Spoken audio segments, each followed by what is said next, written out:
Dear students, अस्सलाम वालेकुम। उम्मीद है आप सब खैरियत से होंगे।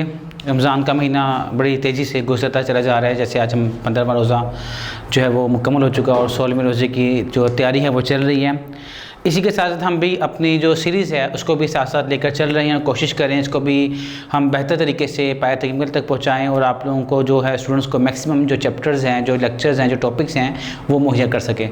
तो आज उसी सीक्वेंस के मुताबिक हम आपके पास जो डेफिनेशंस, जो बेसिक डेफिनेशंस के मुताबिक हम टॉपिक लेके चल रहे हैं, जिसमें हमने स्टार्टिंग के अंदर elements, matter, physical properties, substances, compound, mixture and so on most of definitions को हमने एक्सप्लेन किया। ट्राई टू एक्सप्लेन आपको समझने के लिए, आपकी आसानी के लिए उन लेक्चर को सुने, देखें। आज basic definition chapter number 1 class 9th basic definition का जो आर्टिकल है उसका हम लास्ट टॉपिक को डिस्कस करने जा रहे हैं, जिसमें फर्स्ट पॉइंट जो है that is empirical formula. Empirical formula तो हमको डिफाइन किस तरह करते हैं empirical formula. What is empirical? Empirical means सादा, सिंपल। तो empirical formula the chemical formula और फार्मूलाई, फार्मूला की जमा बेटा फार्मूला ही होता है। Formula is a wrong terminology. Formula the chemical formula ही, और we can say chemical formula which represents the simplest whole number ratio present between the atoms of the molecule is called empirical formula. Again beta, empirical formula, the formula which represents, which shows the simplest whole number ratio between the atoms of a compound or molecule is called empirical formula. Empirical formula, this empirical formula is derived by knowing percentage of the given sample of the compound। के जो compound है उसका जो given sample है उसकी knowing percentage के मुताबिक हम उसका empirical formula derive करते हैं and then we derive its molecular formula। तो empirical formula जैसे कि हम explain करते हैं, हमारे पास जो molecules हैं, some molecules are very large, they are in macromolecules, तो उसको हम simplest form के अंदर represent करते हैं। For example, if we talk about silica, silicon dioxide, SiO2, अगर इसकी हम बात करें, इसमें हम देखते हैं कि सिलिकॉन का एक एटम, ऑक्सीजन के 2 atom, 1:2, simplest whole number ratio between the atoms, तो 1:2 इसकी यहाँ पे ऑब्टेन्ड हो रही है। Similarly if we talk about ionic compounds which are represented by formula unit, we know that ionic compounds consist on oppositely charged ions, they make a macromolecule, they exist in crystalline form, that's why they are representing by using simple empirical formula। तो इसको हम कैसे define करते हैं? Empirical formula according to ionic compound, it is the simplest whole number ratio between the ions of a compound in its crystal. किसी crystal के अंदर जो आयंस है उसकी जो simplest whole number ratio operate हो रही है उसको हम कहते हैं molecular formula unit for the ionic compound. जैसे मैंने आपको लास्ट टाइम टॉपिक में डिस्कस किया था, sodium chloride have a crystalline form, ionic compound its shape is cubic form, it's chemical formula which is empirical formula that is NaCl, sodium chloride 1:1 आ रही है। तो हम कह सकते हैं बेटा कि इसको जिसकी क्रिस्टल है उस क्रिस्टल से हमने जब फार्मूला निकाला है तो हम ये देखते हैं कि डेफिनेशन क्या कह रही है? It is simplest whole number ratio of charged ions, charge particles और ions in a crystal of a ionic compound is called formula unit. तो अब ये किस तरह से आया? हम ये कह सकते हैं, जैसे इसकी क्रिस्टल की बात करते हैं, अगर उस क्रिस्टल के अंदर 100 सोडियम आयंस हैं, similarly according to ratio there is 100 chloride ions, 100:100, लेकिन इतनी स्मॉल अमाउंट होती नहीं है, ये अमाउंट मिलियंस में होती है। तो अगर हम उसको इस तरह शो करें कि अगर हम प्रेजेंट करने बैठ जाएं, उस पूरे क्रिस्टल को शो करने बैठ जाएं, जैसे कि Na100 Cl100, तो ये बड़ा ऑकवर्ड सा हो जाएगा। तो इसलिए इस ऑकवर्डनेस से बचने के लिए हमने इसका एक एम्पिरिकल फार्मूला ड्राइव कर लिया, जिसको हमने क्या कह दिया? NaCl, simple empirical formula of ionic compound. Similarly if you talk about calcium chloride CaCl2, calcium chloride, अब आप उससे समझ सकते हो आराम से इजीली कि ये हमारे पास क्या है कि एक formula unit for calcium chloride, calcium CaCl2, calcium has 1 atom, chlorine have 2 atom. तो इससे क्रिस्टल की अगर हम बात करें तो वो कितनी आ रही है? 1:2 आ रही है। सिंपल अगर इसकी क्रिस्टल की बात करें, जैसे हम कहते हैं कि अगर इसकी क्रिस्टल में कैल्शियम एटम, जो कैल्शियम आयंस हैं, अगर वो थाउजेंड्स हैं, तो इसका मतलब ये हुआ कि क्लोराइड आयंस कितने होंगे? 2000, उसका डबल। तो इतनी ह्यूज अमाउंट को प्रेजेंट करना पॉसिबल नहीं होता, ऑकवर्ड होता है, इसलिए हम फिर क्या करते हैं? इन फार्मूला यूनिट को प्रेजेंट कर देते हैं किसके अंदर? एम्पिरिकल फार्मूले की मदद से। तो ये हमारे पास empirical formula which represent the simplest whole number ratio between the atoms of a compound molecule is called empirical formula. Now the next one is molecular formula. MOLECULAR molecular formula. Now what is molecular formula? Molecular formula बेटा हमारे पास the formula, the chemical formula which represents the actual number of atoms between the actual number of atoms in a molecule.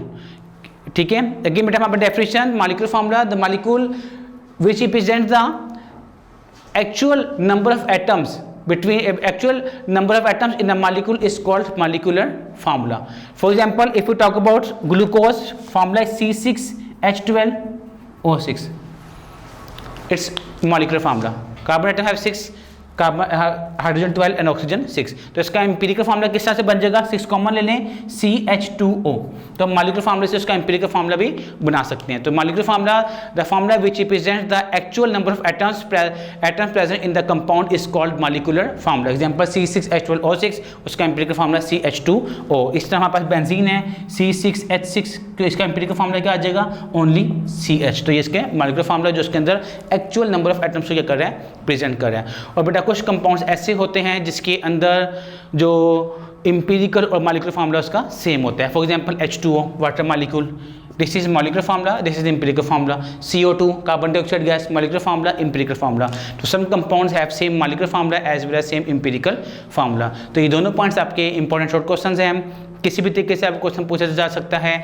Define empirical formula, give an example. What do you mean by molecular formula, give an example. तो हम बात कर रहे थे molecular formula और empirical formula, जिसमें हमने देखा molecular formula, the formula which represent the actual number of atom present in the compound is called molecular formula. तो मॉलिक्यूलर फार्मूला और जो एम्पिरिकल फार्मूला है बेटा, इन दोनों को हम इंटरलिंक कर सकते हैं. वो किस तरह से कर सकते हैं हम ये molecular formula is equal to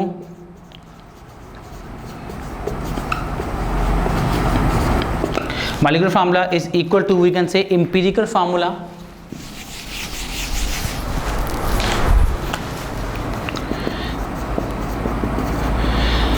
Empirical formula into n.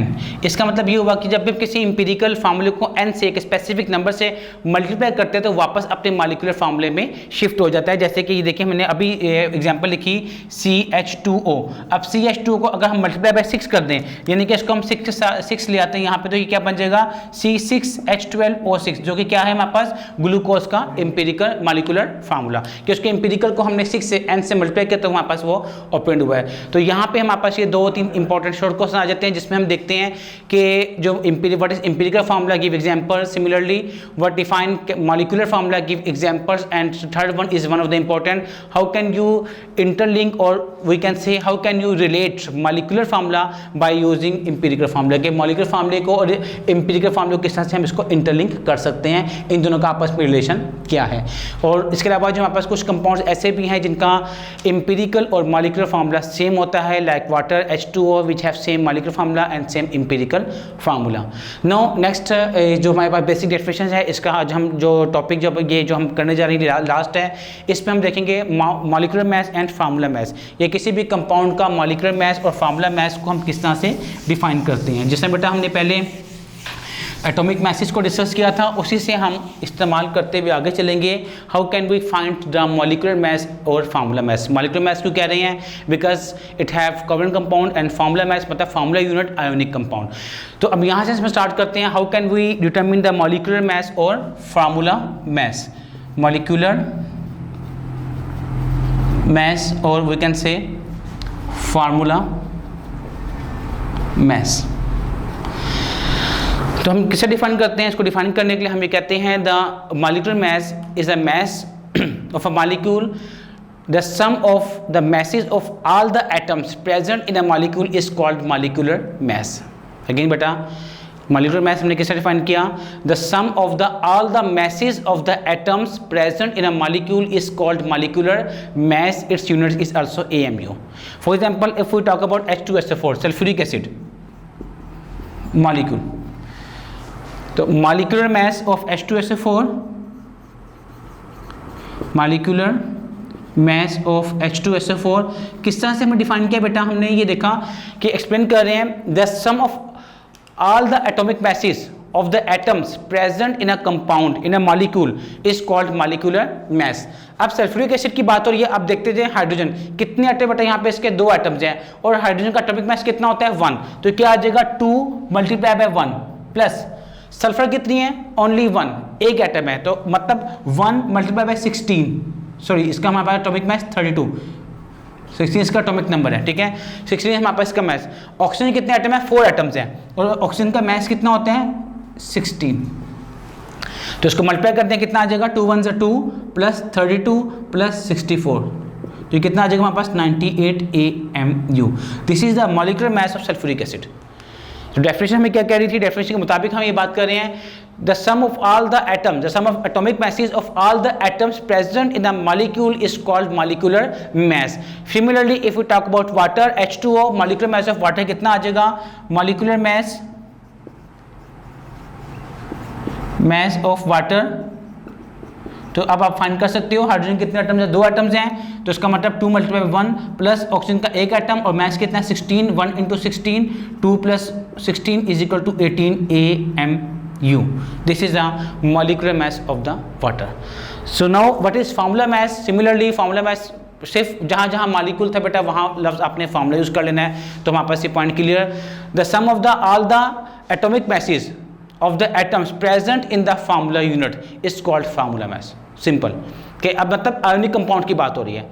The sum of the atomic masses of all the atoms present in a formula unit is called formula mass। For example if we talk about NaCl, तो NaCl sodium chloride is a formula unit of common salt। Sodium chloride का हमारे पास, तो इसका हम अगर formula mass find करना चाहें तो किस तरह आ जाएगा, फार्मूला मैस ऑफ NaCl कितने सोडियम एक एटम, क्लोरीन का एक एटम कितना आ जाएगा 1 इंटू 23 सोडियम का एटॉमिक मास और क्लोरीन प्लस 1 इंटू 35.5, तो कितना आ जाएगा 23 प्लस 35.5 कितना आता है 58.5 which is the formula mass of the sodium chloride formula unit. तो ये हमारे पास सिंपल सा दोनों का मेथोडोलॉजी सेम है, सिर्फ मॉलिक्यूल और जो पॉइंट है फार्मूला उसका डिफरेंस समझने के लिए इनको हमने स्प्लिट किया। असल मेथोडोलॉजी सेम ही है कि number of total atomic message कि जितने भी एटम्स हैं उनके तमाम एटम के एटॉमिक मैसेज को सम कर लो तो वो आपका मॉलिक्यूलर मास है या फार्मूला मास है। अगर वो मॉलिक्यूल है तो उसके हम मॉलिक्यूलर मास कह देंगे और अगर वो फार्मूला यूनिट है तो उसे हम क्या नाम देंगे, फार्मूला मास। तो sum of the atomic masses of all the atoms present in the given compound और we can say given molecule और formula unit is called molecular mass और फार्मूला मास रिस्पेक्टिवली। ठीक है, मॉलिक्यूल के हिसाब से मॉलिक्यूलर मास और फार्मूला यूनिट के हिसाब से फार्मूला मास। तो ये हमारे पास इसका जो बेसिक डेफिनेशंस का जो हमारे पास सीक्वेंस चला था, 5-6 टॉपिक्स हमारे पास इकट्ठे लेक्चर थे, उसका ये लास्ट टॉपिक था। उम्मीद है आपको समझ आई होगी। अगर इसी तरह रेलिवेंट आपको न्यूमेरिकल आ सकता है, वो आपको कंपाउंड का नाम बता सकता है, find out the molecular mass of the given compound, और वो कह सकता है find the molecular formula mass of the given formula unit. तो उस सेम मेथोडोलॉजी जो भी आपको कंपाउंड गिवन है, कुछ फंडामेंटल एलिमेंट्स हैं जिनके एटॉमिक मैसेज आपको याद करने हैं। In my next topic, in my next lecture मैं आपको कुछ ऐसे एलिमेंट्स जो फंडामेंटल जो डेली बेसिस पर ऑलमोस्ट यूज़ होते हैं उनके एटॉमिक मैसेज में आपको जो है वो बता दूंगा। उसे नोट कर लें, उसे याद कर लें ताकि आपको इन मैसेज को निकालने में आसानी हो। तो मैसेज निकालना कोई मुश्किल नहीं है, सिर्फ और सिर्फ आपको उन एटम के एटॉमिक मैसेज का पता होना चाहिए।